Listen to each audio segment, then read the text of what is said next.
Kalamassery medical കോളേജിൽ രോഗികൾക്കും കൂട്ടിരിപ്പുകാർക്കും പൊതിച്ചോറിനൊപ്പം പായസവും വിളമ്പി ഡിവൈഎഫ്ഐ. സ്ഥാപക ദിനത്തിന്റെ ഭാഗമായാണ് ഡിവൈഎഫ്ഐ പൊതിച്ചോറിനൊപ്പം മധുരവും വിളമ്പിയത്.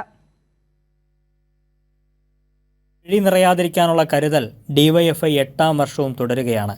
കളമശ്ശേരി മെഡിക്കൽ കോളേജിലെ രോഗികൾക്കും കൂട്ടിരിപ്പുകാർക്കുമായി തിങ്കളാഴ്ച വിതരണം ചെയ്ത പൊതിച്ചോറിനൊപ്പം പായസവും സ്പെഷ്യലായി വിളമ്പി. ഡിവൈഎഫ്ഐയുടെ 45ാം സ്ഥാപക ദിനത്തിന്റെ ഭാഗമായാണ് മധുരം വിളമ്പിയത്.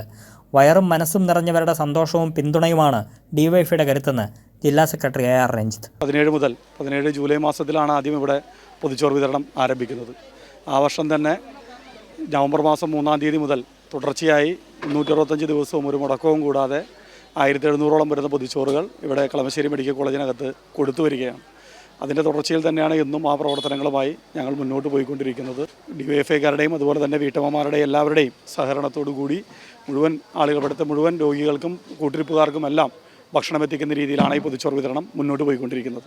കളമശ്ശേരി മെഡിക്കൽ കോളേജിലെത്തുന്ന രോഗികൾക്കും കൂട്ടിരിപ്പുകാർക്കുമായി പ്രതിദിനം ആയിരക്കണക്കിന് പൊതിച്ചോറാണ് കഴിഞ്ഞ 8 വർഷമായി ഡിവൈഎഫ്ഐയുടെ നേതൃത്വത്തിൽ വിതരണം ചെയ്തു വരുന്നത്.